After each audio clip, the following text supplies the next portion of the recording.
This channel was made as sort of a way for me to talk about my love of retro video games. Now of course, we talk about other things on here as well, but at its core, that's what this channel is about.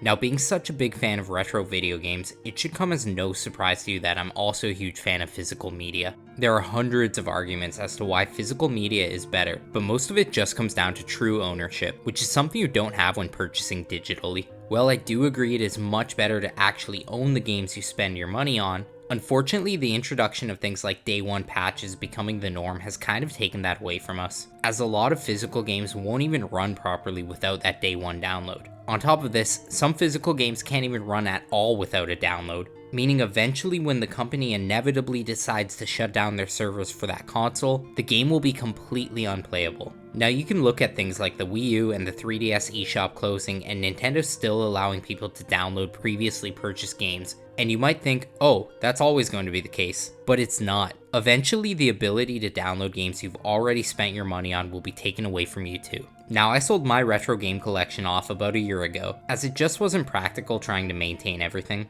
but that didn't mean I was going to stop collecting physical games. I still have a massive Nintendo Switch collection, and I try to purchase all of my PS5 games physically too. At heart, I still love physical media, but especially on the PS5, physical games are so disappointing now. I mean, the quality has gone so far downhill, from no longer including a manual to 99% of games having no inside cover art. There's just no effort or passion in the printing cycle anymore. Even the quality of the cases themselves on the PS5 is terrible. Now luckily this isn't the case with the Nintendo Switch, as a lot of the games on this console do include some sort of case candy or inside artwork. But for how much longer? Though a lot of people believe the biggest problem with digital gaming is not having any real ownership of their purchased games, I believe the biggest issue is actually something that just stems from that, and that's market control from big corporations. One of the things that I love about physical games is the ability to sell them shortly after purchase for whatever reason I choose. Maybe the game has little to no replay value for me and isn't worth holding on to, so I could sell it on an online marketplace for a bit cheaper than the cost of a new copy. This is a win for both the buyer and the seller.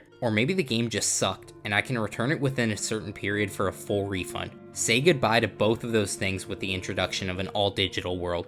Companies will have full control over how much you pay for their games, and their return policies will likely not be nearly as generous as a retail store's would be. If you look closely at the PlayStation Store's refund policy, it may seem like they offer 14 days, but really this only applies if you have never downloaded the game. And of course you won't likely know a game is a ripoff until after downloading it, so that defeats the whole point. Could you imagine paying $100 for the newest Call of Duty, only to realize it's a 4-hour mediocre campaign with a multiplayer mode that has been recycled in their past dozen games, and then having your refund request denied and not having the ability to sell the game either? What a waste of money that is for you. And that's exactly what these big corporations want. If you have no choice but to keep the game after it's downloaded, the company can guarantee they get to keep your money. And if you aren't able to resell the product for a cheaper price, the company can make sure that the game always costs $100 for everyone who wants to play it. I recently bought a sealed physical big box of Kingdom Hearts All-in-One collection for the PS4, and it was $40 Canadian from a local game store. This same collection is being sold for $53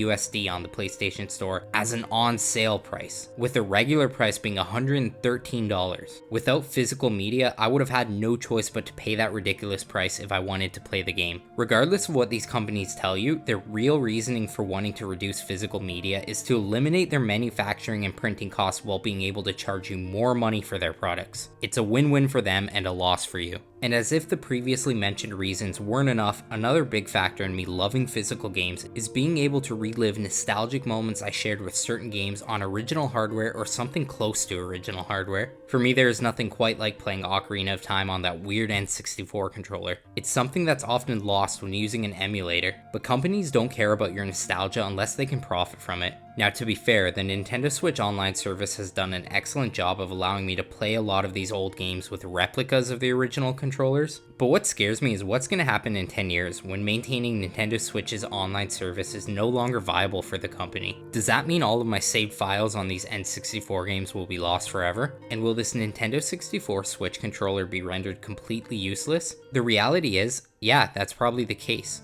So if you've made it this far into the video, you're probably wondering, hey, after everything you just explained, why are you planning on only buying digital games next generation? And well, this is the sad part of the video. It's because once again, the big money hungry corporations have won. As physical gamers, we're backed into a corner and eventually something has to give. While I still love the feeling of opening a brand new physical game, companies are doing absolutely everything they can to ensure that when you purchase games, it's digitally going forward. Whether it's providing early access for a game but only when you pre-order the digital version, cheaping out on the actual quality of the physical media, or downright just not releasing a game physically at all, like Baldur's Gate 3 or Alan Wake 2. Eventually, the only option going forward is going to be digital. So at this point, I feel like I might as well get used to it. And that really sucks. Look at Microsoft. They've been at the forefront when it comes to destroying physical media, with all digital consoles and subscription services like Game Pass becoming their whole identity. And yes, I love my Series S. It's a great value console and a great way for gamers to get into modern gaming without spending a ton of money. But really it is just a way to trap you into Game Pass. Soon Microsoft is probably going to start selling only all digital consoles, and consumers will have no other option if they want to play their favorite games. Especially with Microsoft having the deepest pockets and now owning Bethesda and Activision Blizzard. And it's only a matter of time until Sony and Nintendo follow along. It wouldn't even shock me if the Nintendo Switch 2 doesn't have a cartridge slot and is only backwards compatible with digitally purchased Nintendo Switch games. So as much as I hate the thought of giving up my physical games, I am a realist, and I think that's just what the future for gaming holds. With that said, now more than ever, I support emulation and game preservation, and luckily there are many others who feel the same way. Don't be afraid to emulate those old games you like, especially if they are no longer being offered by the company, as that's what will keep these games alive for years to come. And thankfully there's a lot of third-party options out there when it comes to controllers, so you can really still get that nostalgic feel. Anyways, thank you all for watching. Be sure to like the video and subscribe to the channel for all things gaming, because it really helps me out, as my next milestone is 1,000 subs and we are still a ways away from there. And leave a comment down below telling me about your thoughts on this all digital push. Do you hate it as much as me, or are you all in for the convenience? As always, take care guys, and we'll see you in the next one.